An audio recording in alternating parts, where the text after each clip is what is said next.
Each week we receive 3 shipments from suppliers around the world, and they arrive via FedEx overnight, so they come in an airplane, and we bring them into our butterfly bungalow where they are then sorted and accounted for and inventoried, and then myself, staff, and volunteers will pin them all up on the bars that you will see in our butterfly bungalow.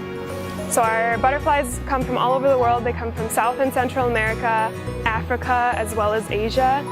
After we have pinned up all of our chrysalides, or pupae, they then go into the emergence area of the bungalow, where depending on the species and the weather, it will take a couple days for them to emerge.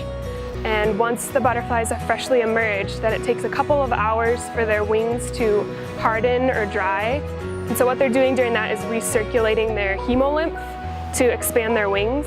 And once they're dry, then staff or myself will go in and collect the butterflies in what we call our release boxes.